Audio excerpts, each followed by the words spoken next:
Good day, students, and welcome to week 3 of SPED 185.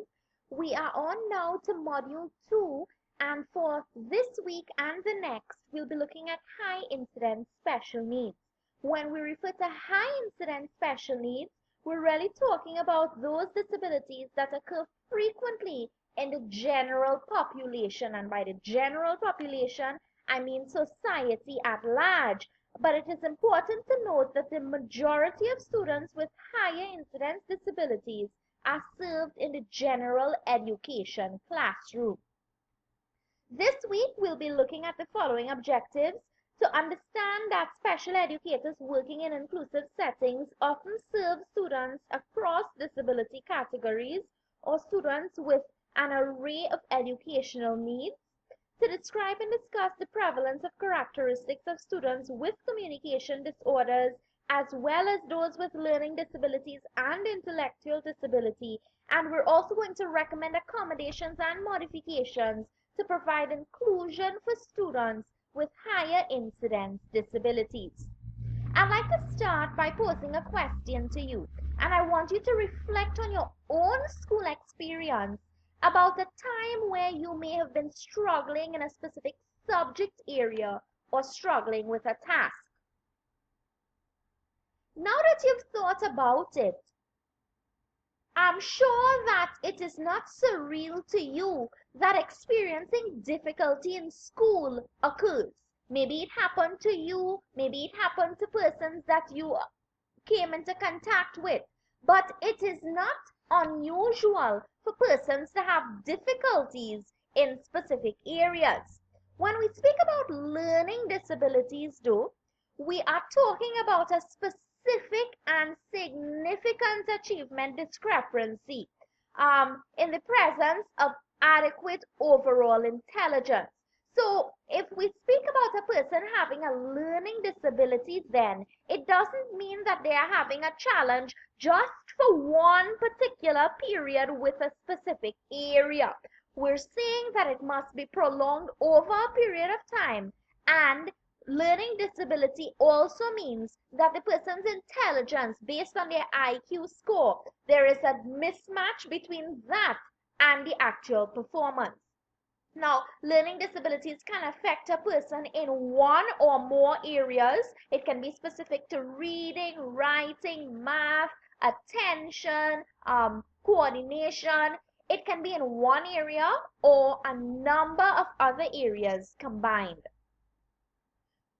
Learning takes place in 4 specific stages. So there's input, and that's when you hear or read about new information. Integration occurs when you're able to merge whatever new content that you've just acquired and you're able to link it with something else that you would have already known about. Memory occurs when you're able to recall, and output happens when you are able to share that information with others. And we're saying that a learning disability can be present at any of the 4 stages. So maybe a person might have trouble remembering, and that's at the memory stage only. Or in terms of input, there's where the challenge occurs. What is important to note about learning disabilities is that they are chronic, so that it can get worse as the person gets older and it's lifelong. And it can limit success in major areas. It cannot be reversed by medication, but the great news is that specific strategies can be implemented to help persons cope with learning disabilities. There are many different areas that learning disabilities can occur in. Just to name a few, you have dyslexia with difficulty in reading, dyscalculia, difficulty in math. A person may have a visual processing disorder, and that relates to problems interpreting visual information, and can happen across subject areas.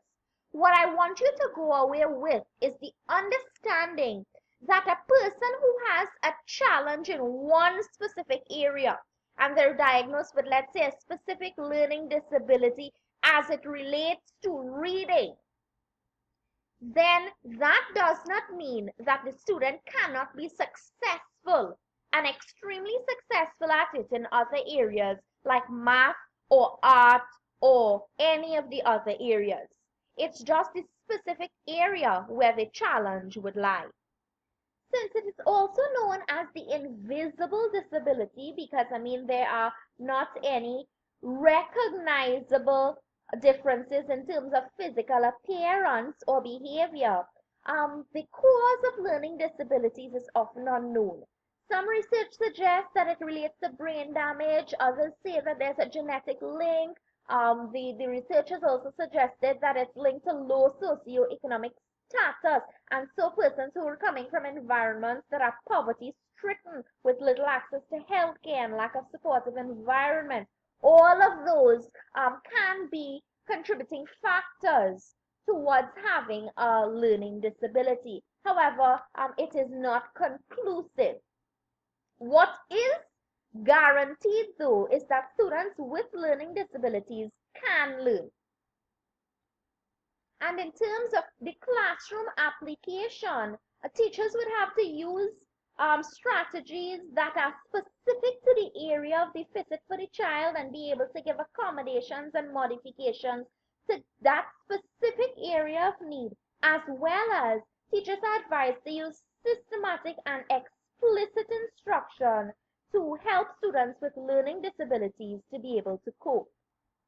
Another high incidence disability is intellectual disability. Now, this was previously referred to as mental retardation, and I'm sure that in your interactions with persons, you may have heard people refer to others as being a retard, as being a moron, being feeble-minded. All of those were negative labels associated with that term, mental retardation. Now, IDEA still has that term on their books. However, the more socially acceptable term now is intellectual disability. And historically, institutionalization and the whole eugenic movement, which spoke to purging of the genetic quality that surrounded persons who had a diagnosis of intellectual disability. But today, the trend has moved to normalization, which refers to helping individuals with special needs live a more normal life as possible. There are those who believe that a person who is experiencing challenges in school, struggling in a specific area, has an intellectual disability. That is a myth. And in order for intellectual disability to be diagnosed, there must be impairments in 3 domains. These domains determine how well an individual copes with everyday tasks, and these are the conceptual domain, which relates to academic skills like being able to read and write and reason and so on. The social domain, which refers to being able to socialize, have interpersonal communication, the ability to make and retain friendships and so on. And practical domain, which centers on self-management and self-care, as well as recreation and organizational skills. So when there are deficits in all 3 areas, then a diagnosis of ID is given. It can be to different degrees. So a person can be diagnosed as having mild, moderate, severe, or profound intellectual disability, and those are based on level of intellectual functioning. So that's based on the IQ scores.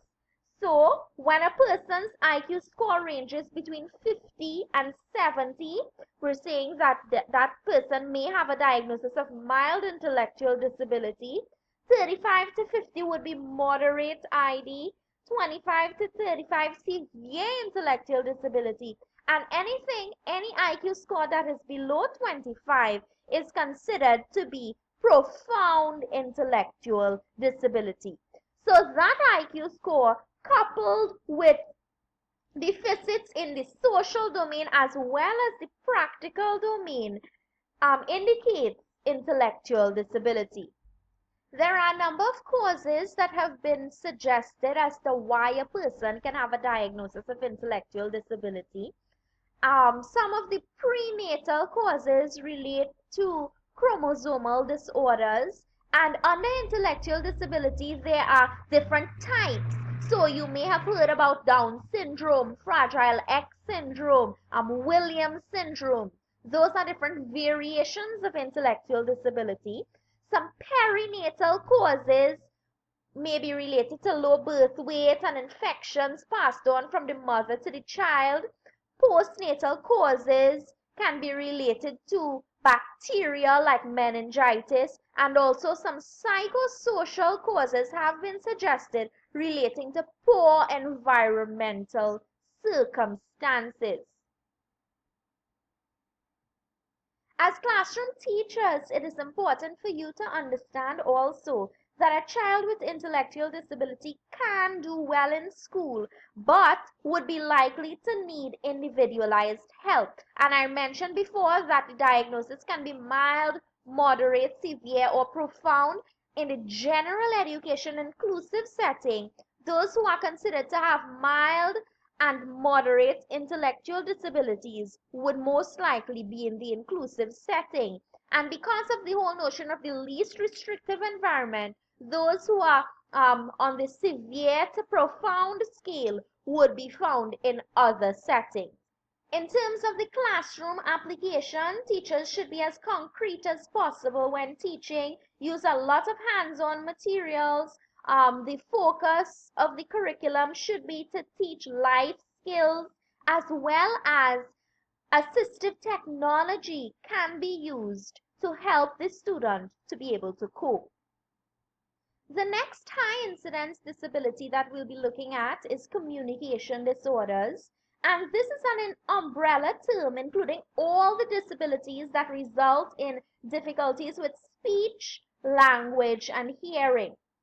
When we speak about speech difficulty, I'm speaking to vocal production of sound now in terms of any language, and language is just a rule-based method of communicating.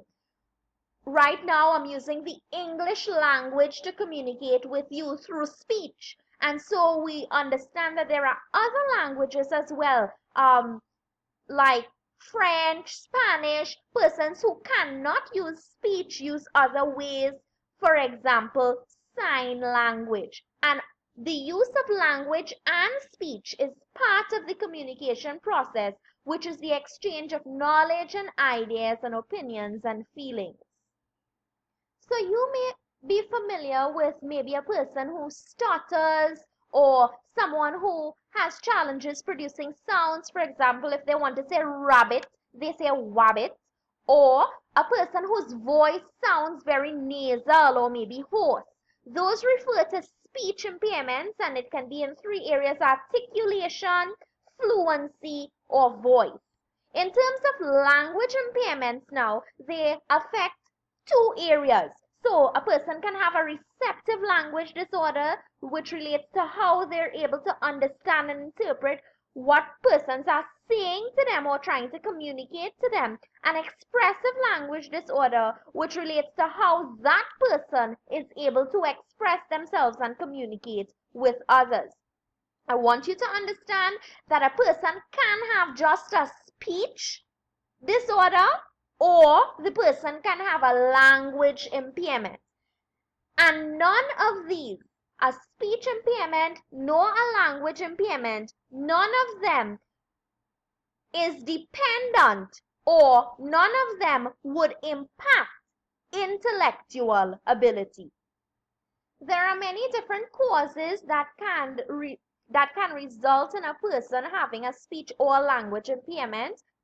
It's important for you to note, though, that communication disorders can affect how a child interacts with others in the classroom environment.